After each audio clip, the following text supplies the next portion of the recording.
Hello there, good morning. It's Monica from Life is Art, and this is the Sunday 10 a.m. Technique Live for the Baking Memories online crop. And we have had such a wonderful time. I mean, the ladies who've been popping on to join me for chat and craft. Oh my goodness, I think I have sore ribs from laughing so much. You guys are awesome. Hilarious. So if you haven't had a chance to join in chat and craft and you do have some time today, feel free to jump on for our afternoon or evening chat and craft. It's always a fun time. And we are going to be looking at something interesting today. Something very interesting, in fact. And let me see, I should have had it marked out in my catalog because now I'm looking for it. There we go. In the catalog, we have some interesting things, including embossing folders. And but this time there's like an embossing folder with a twist. Good morning, Heather. Good morning, Kimberly. And it's a Christmassy looking embossing folder, although it could be kind of fallish depending on the colors that you use. But it's this one down here on page 46 in the catalog, and it's called the Holly Embossing Folder and Stencils.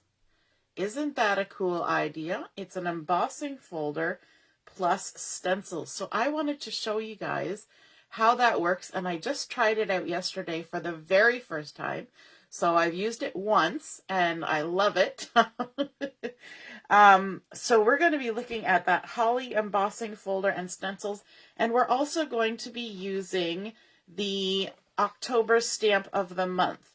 And I don't know if I've talked yet at the crop about the stamp of the month. And oh, Kimberly, you're going up to the trailer. Alrighty, have fun. Best of luck getting it all put away for the season. And we will see you later. All right. So we're going to be looking at the stamp of the month. And the stamp of the month is interesting because you can purchase it for $27 out of the catalog. Or if you place an order of $60, during the month of October, you can get it for the reduced or discounted amount of $6.75. And if you're a VIP customer and you put in a $60 order, you get the stamp of the month for free, which is a fabulous perk of being a VIP, I must say. I'm kind of jealous because I have to pay for my stamp of the month. But all you lovely VIPs get to get it for free. And this one is great because it's got these gorgeous large sentiments. This one says, very thankful, incredibly grateful, unbelievably blessed, mainly for you. And then it says, wishing you a happy, healthy, peaceful, and hug-filled new year. May the blessings of the first Noel fill your heart with peace and joy. And then the last one, which is, I think, the cutest one. It's the most wonderful, scratch that, exhausting time of the year. Wishing you a long winter's nap this Christmas. And I've been playing with that one the last couple days, and that's been a lot of fun. So we're going to be looking at that stamp of the month as well as that Holly embossing folder and stencils. So let me show you what this looks like. So you get your embossing folder and stencil set, and in this you get an embossing folder, which is, you know, just standard embossing folder. Lovely, although it does have the slit in the top. If you've ever wondered what that slit is for, it's so that if you want to emboss on, say, a long strip to make a border for a layout, if you cut your piece of paper that size or smaller, you can put your paper in and run it through the embossing, your die cut machine or whatever, embossing machine. And then you can open it up and then you can pull the paper through a bit and then close it down again and emboss it again and keep going until you've finished all your pages. So this one makes a beautiful card front size, 4 1/4 by 5 1/2. And it's got little leaves and hollies and little tufty things and little berries and lots of goodness on there. But then there's the and stencils. And so the stencils, which you're probably not going to be able to see terribly well, this one has sort of all of the greenery pieces so that you can lay this on top and do some ink blending on the greenery. And then this one has some little leaves and tufts and berries on it. So those are super fun, and I'm going to show you how it works. So I've already gone ahead. Let me stick these over here.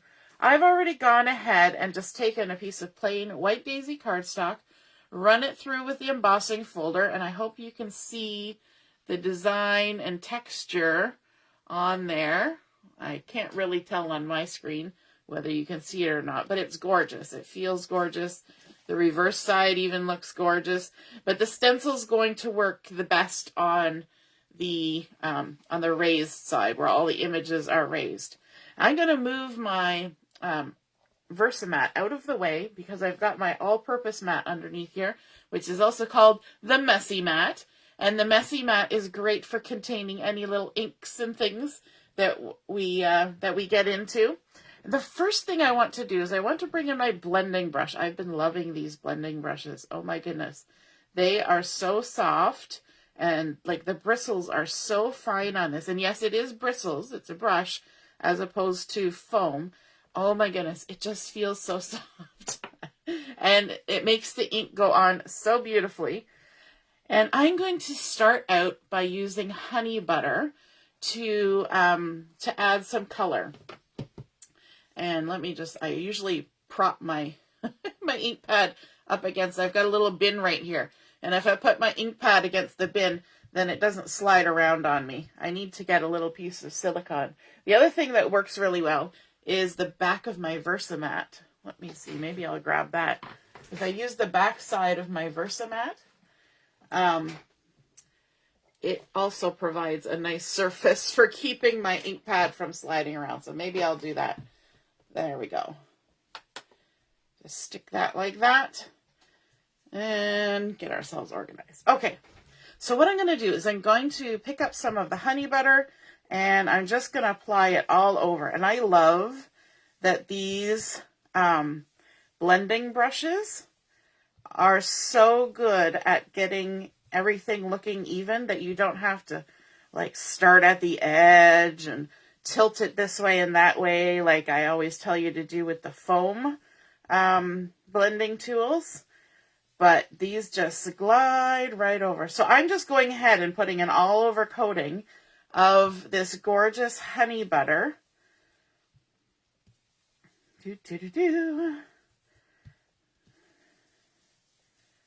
So beautiful.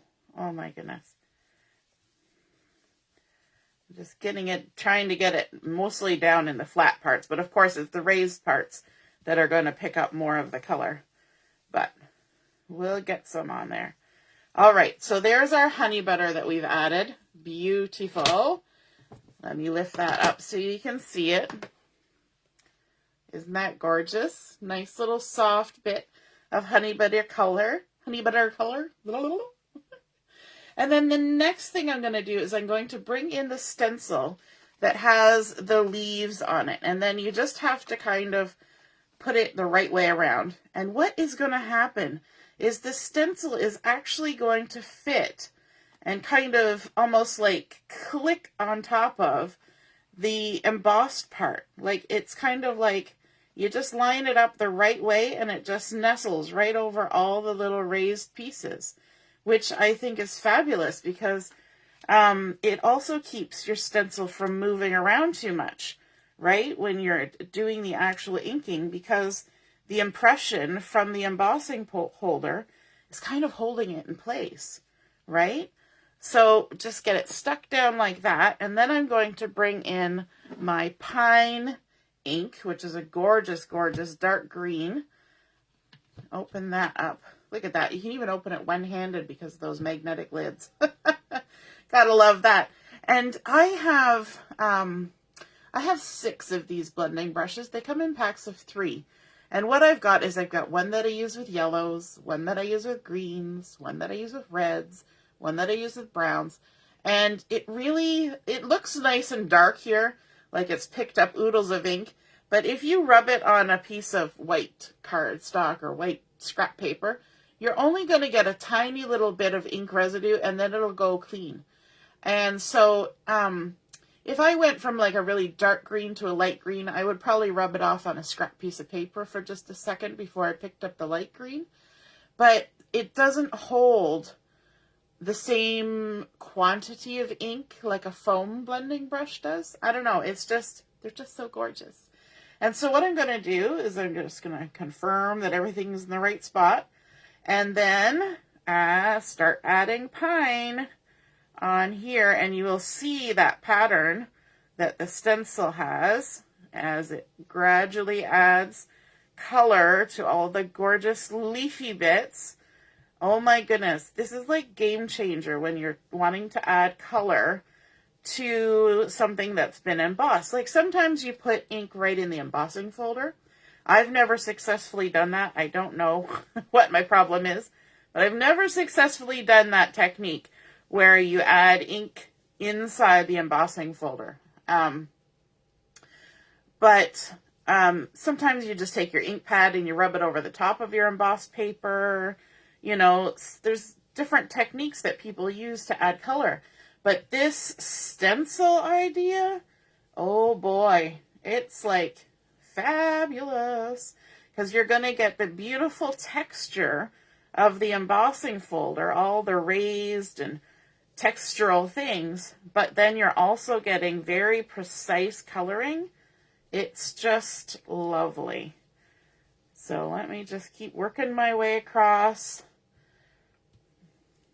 And if I was going to do a lot of these cards, I would just keep going, right? I would go from one to the next, to the next, to the next. Because as you rub on the acetate here, the stencil, it kind of picks up a little bit of ink, but you can kind of pick it up and redistribute it. So instead of having to wash it every time, you could just go from one card to the next and have less waste of your ink, right? We don't want to waste our ink. We love it. So you also may want to have a scrap piece of paper so that you can move where your hand is without getting ink all over your fingers. But I didn't think of that, so I'm just going to get inky fingers. That's okay. They're usually inky anyway. So there we go. Look at that. I'm going to move that stencil so you can see. Isn't that brilliant? Look at that. It's like exactly where you want the ink to be. Oh my goodness. I can't tell you how exciting that is and how like crisp and fine it is. It's gorgeous. To clean the brushes, Joanne, yes, you can clean them. You can wash them. But they really don't need it. Okay, so I've just been using dark green, and I've been using a lot of it. Let me see. I got a scrap of paper here somewhere. Just take that. So if you've just seen me doing all that inking. So if I brush it onto my scrap piece of paper, okay, so you see there's some ink that's transferring. But if I move over here, like already just with that little bit of rubbing, there's like hardly any ink left. The bristles have been colored because of the ink, but they're not holding a lot of ink. So if you, say I only had a few of these and I wanted more colors than I had, you would kind of pick and choose. You wouldn't take this and maybe go straight to a yellow. But you could maybe go to a blue or something. But yes, you could wash it, but you have to let it dry, and there's sort of a process. Some people will even rub them on diaper wipe just to remove some of the ink. But if I do anything at all, I just rub it on a scrap piece of paper. That's all I do, or a tissue or something. Yeah. So there is the little leafies that we have added on there. How cool is that? Yes, Joanne, it's like magic. Good morning, Joanne. Good morning, Kathleen. I see people are popping on here, and I wasn't even paying attention because I was too busy inking. Well, then we're going to go for another layer. And we're going to find, oh, look at that. I got it first try. we're going to line up the second layer of the stencil. And this is the part where it's nice to just take a second and make sure you've got it lined up. Because once you've got it lined up, boy, oh boy, does it ever work sweet. And then I'm going to bring in my candy apple ink. We're going to add some candy apple now. And just flip that open. Scooch that. Okay, and so I've got my one that I use for all my reds. And just go ahead and start applying. So gorgeous. And it goes on so well. And I find the little bristles too, if you're using an intricately cut stencil, I find these little bristles don't snag on the little points. Now this one has sort of all round cut things, but I know some of our stencils, like the ones that have the wood grain pattern on them and things, they have little jaggedy pointy bits, and these brushes don't snag on them. You can run right over top of them and they just glide so nicely, whereas the foam does tend to snag if you're not careful. You got to be careful. So if you're like me and you're not so careful sometimes, then these little brushes are just amazing. I also find they get right into the corners of the stencil well, probably because they're just little tiny bristles. My daughter comes in here and plays with these. She's like, they're like so soft, Mom. They're so soft. They do. They feel like bunnies. They're so soft and, or like, you know, like little hamsters and stuff. They're so cute. I'm pretty sure it's not hamster fur because that would be weird. All right. Keep moving. Red is a much stronger color for pigment, I think. And so you will actually see this whole stencil will sort of take on a pinkish, reddish glow as I go across here. It's kind of funny. And once, I find with stamps especially too, once you've used red, your stamp will always be sort of reddish. It doesn't matter how well you clean it. The ink just has that quality that it just really stains things. And we're almost to the end. I'm kind of being slow, I think, actually. It doesn't really take this long, but I'm making sure I'm getting it all done nicely. So, oh my goodness, look at that reveal. Isn't that stunning? Look how brilliant that looks. It's so clean and crisp and gorgeous. Wow. No, Sue, I'm pretty sure it's synthetic. It's not animal fur. It just feels like it. We used to have pet bunnies, and it just feels like bunnies. Yeah, no, it's synthetic. All right, so now, I don't always go to the vintagey, grungy side of things, but on this one, I was playing with it last night, and I totally went vintagey, grungy. This looks gorgeous the way it is, okay? Even if I hadn't done the honey butter on there, it would look gorgeous with the white. Nice and crisp and clean. Beautiful for going with all those Christmassy things. But I'm going to show you how I did it a little bit grungy and a little bit vintagey, because it's kind of a fun look. So I'm going to start with Toffee as a brown color, and I'm using the one that I use with my browns. And I'm just going to start going around the edges and applying some Toffee to kind of age it. You know how when you see pictures, and maybe you do this at your house for Christmas, you see in catalogs and things, they've got all the vintagey stuff, and it all sort of has that aged, distressed look. If you're a fan of the look that Tim Holtz creates, there's definitely got that vintagey, distressed vibe about it. So I'm just going to go around and add this Toffee ink. So now that we've had it all nice and crisp and lovely, we're going to dirty it up. Sometimes you just got to dirty things up, right? And so just bringing in the Toffee. I like also how light these brushes can apply ink. right? So I'm adding toffee on here, and it goes on in nice little smooth layers. It's not just all of a sudden, as soon as I touch it, that the whole thing is just gone gunky. It kind of glides over so beautifully. So I'm just going around the edges with the toffee. And it doesn't even matter. You don't even have to go in circles. You can go back and forth if you want. However you like to do it. I kind of vary it sometimes. If I want to really get a lot in one spot, I'll kind of rub it back and forth like that. All the way around. Almost there. And I'm kind of avoiding the center just to kind of give it sort of still that little bit of a glow. And then I'm going to take the same blending brush and I'm going to grab my Mocha ink for even a little bit more grungy look, a little bit more vintagey, and just add some right on the very edge, all the way around. Just darken that outside edge up.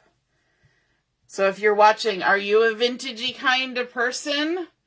Oh, the video is still having issues. Oh my goodness. My mom was saying the same thing yesterday. When it was live, she couldn't watch it.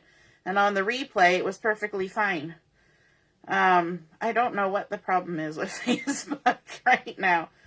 It used to work so well. All right, we're going all the way around, adding some nice mocha to the edge. Gorgeous. I like how you just kind of spin the paper around. There we go. Look at that. So we have taken it. You remember what it looked like before, how gorgeous and clean and sharp it was. And then just by adding a little bit of toffee and a little bit of mocha, we have really vintaged this up, right? Given that sort of old worldy charm to it. And let's also bring in, I'm going to do some stamping because I want to stamp the sentiment. So I've got another piece of white daisy cardstock, and I'm going to put it over here on my Versamat. And I'm bringing in that stamp of the month, the blessings of the First Noel. And I'm going to use this one, which the stamp is named after. May the blessings of the First Noel fill your heart with peace and joy. And I've got that loaded up on my acrylic block, and I'm going to stamp it in the candy apple. So we're going to bring in that pop of red from the little berries. And we're going to stamp that on here. Let me just turn everything around.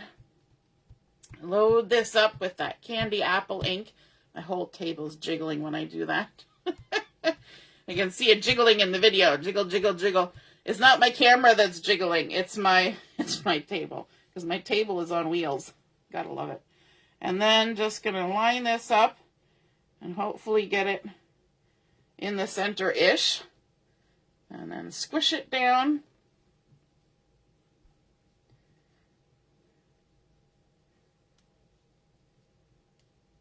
Do, do, do, do.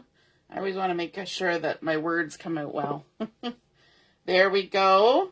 So again, now you can see the difference that all that ink has made, because this paper started out the same color as this. Isn't that amazing? So since we grunged that up, we're going to grunge this one up too.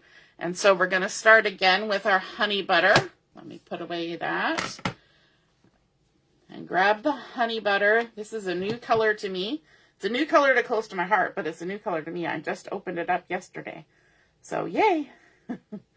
And just going to add some honey butter all over here for a nice little bit of that yellowy glow like we had on our embossed paper. And then we're also going to add the toffee and the mocha. That's not that one. I want this one. Okay, so remember, I just used the mocha. And let me see if I have another piece of scrap paper. I have a lot of scraps that I've written things on. Here, we'll use the back of this. So I've just used that mocha, right? and which is a dark brown color. And now I'm going to Toffee, which is a lighter one. So I'm just going to scrub it off onto this paper. And you can see that all that scrubbing only transferred a little bit of ink. So now it's good to go. I'm not going to even worry about anything. And just go ahead and add some Toffee to my sentiment. Like that. All the way around.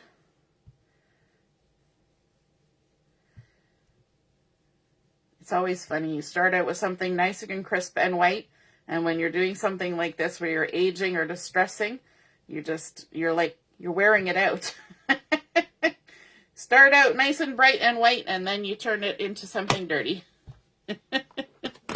And then the Mocha again, just on the very edge. I don't want to put so much on that I can't read the words, but I'm just going to add a little bit to the edges. There we go. All the way around. And the importance of using the all-purpose mat is so that you don't get ink all over your Versamat or all over your tabletop. And it just wipes clean when you're done, which is fabulous. So there we go. Let me see. I don't even remember if I got my stamp chamois wet before I started, but it was damp last night. So let's see. Oh, it's a little bit damp. So I can give that ink a little wipe off. So your stamp chamois works to clean off your all-purpose mat as well. And we have our nice little the stamp chamois holder now. So you can just put it in there, and it's got holes in the top so it dries without going all skunky on you. Because who wants a skunky stamp chamois? And let me just, oops, grab the wrong thing. There we go. There we go. There we go. And I need a card base. What did I do with my card base? There it is. It's underneath. Whew. We're going to turn this into a card. Look at that. Can you see the difference? Oh my goodness. So crazy. These are our white cards and envelopes value pack. And you just fold it on the score line with the bump side to the inside. Just like that. You can use a bone folder or the handle of your scissors to just squish that down, always making sure that you put your fold on the left, because if you're like me, you end up putting it in the wrong spot and then your card doesn't open right. So I'm going to be adding this onto the front, but I want to add a little bit of something to it. So I have chosen some, if I can grab it, Mocha glitter paper. Look at this. Isn't this yummy, yummy? And I thought I would use, the Mocha, because it would go with that Mocha ink that we used. And so I'm going to attach this onto this. But with glitter, you need to use liquid glue. Even glue dots don't work with glitter. You need to just go right in with the liquid glue. And you need to use a decent amount of liquid glue. So I'm going to add some liquid glue onto the back of my stamp sentiment here. And go all the way around. And there we go. Usually when you're applying liquid glue, you don't want to have gobs of glue. But actually with glitter paper, the little gobs sink down into those glitter nooks and crevices.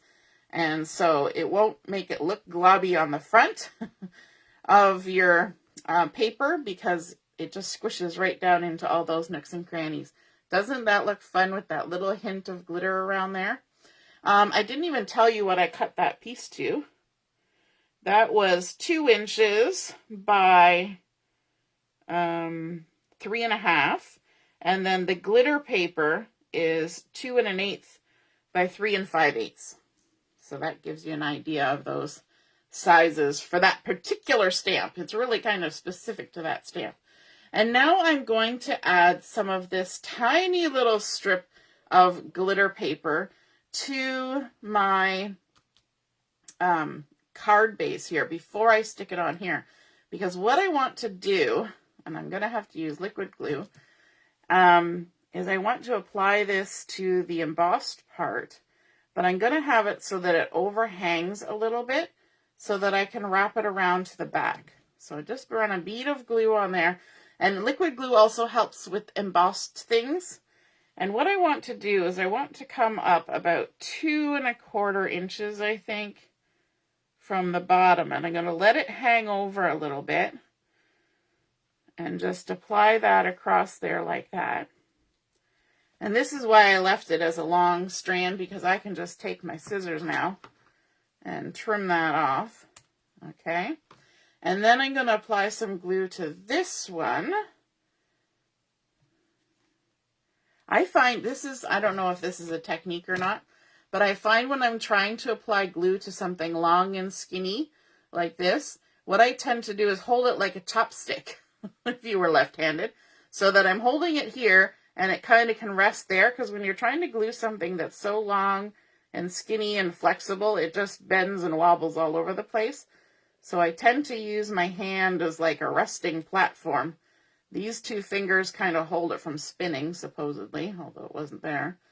And you kind of got more to hold on to as you're going across. And then here, I'm going to just line it back up because I want to keep my glitter sort of straight.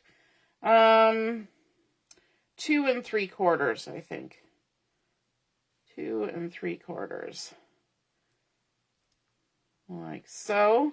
This is where the Versamat comes in handy. And yes, you will get glue on your Versamat.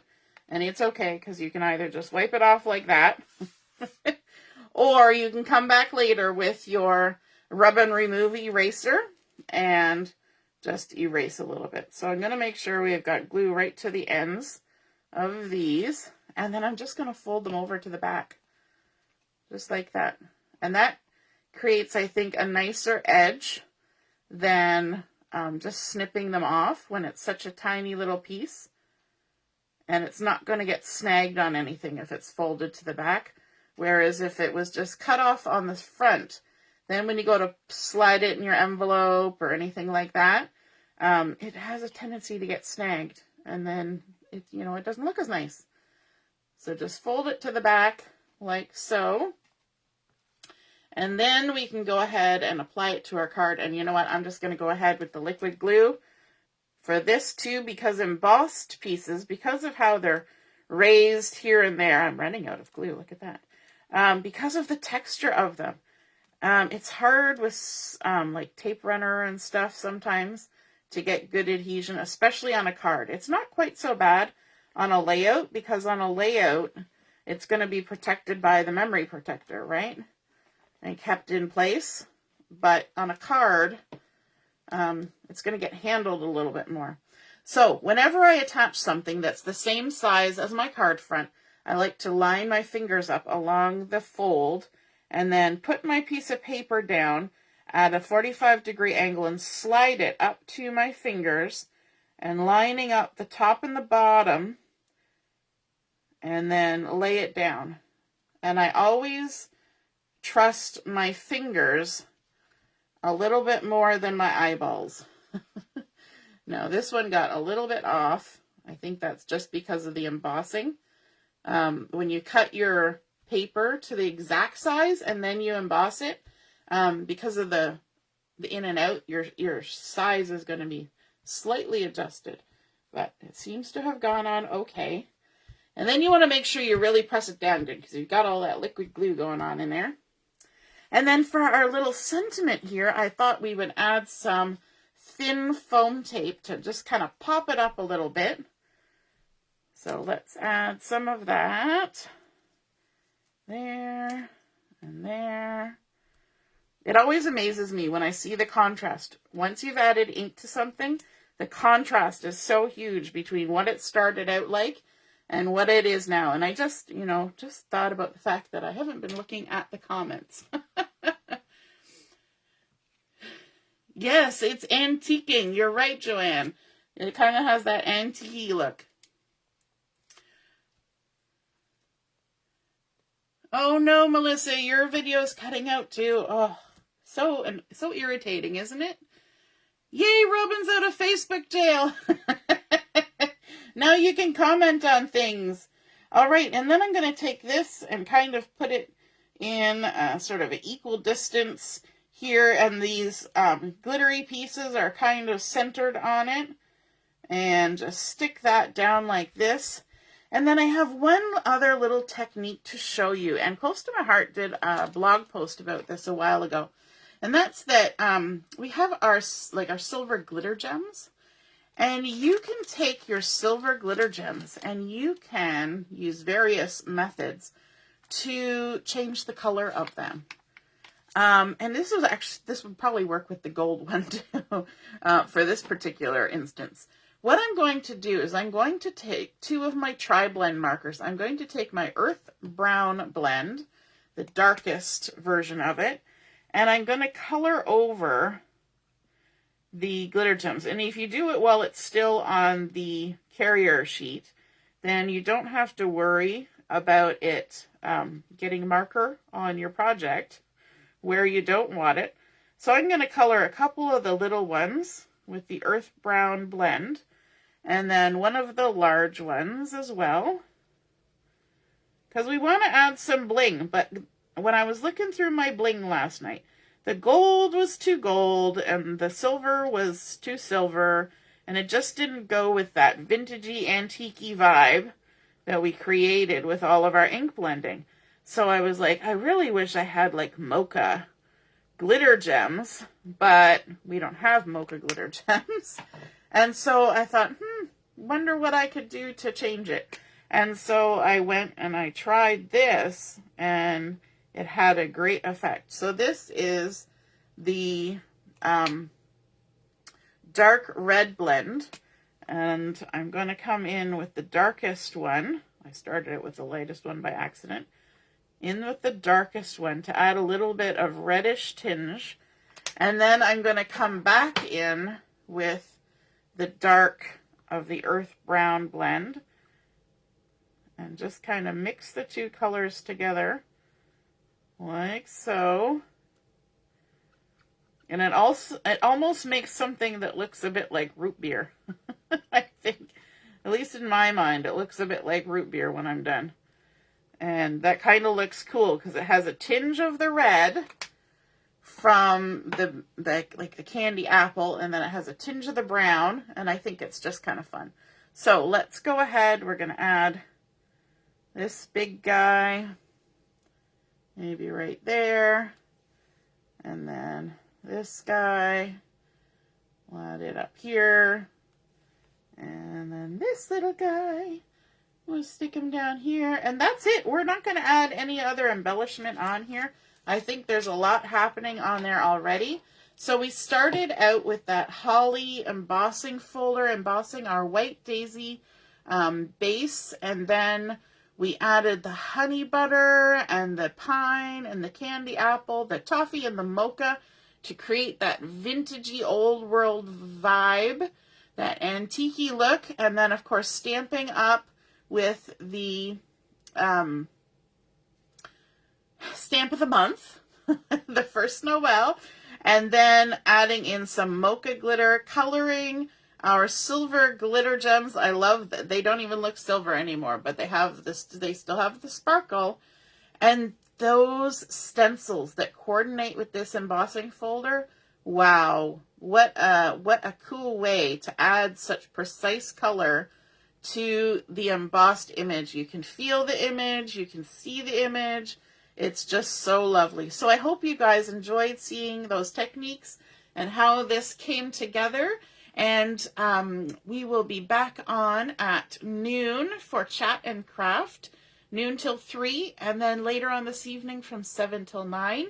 If you're playing along with the games or working on challenges, just a reminder that the deadline for completing those has been extended to Monday at midnight because it's a holiday weekend and people are kind of in and out doing different things. So I give everybody an extra day, and that means that the prize draw will happen on Tuesday instead of Monday.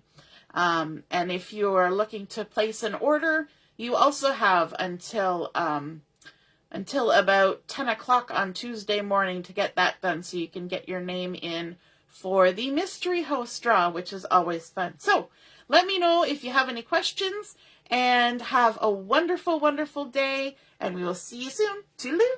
Bye.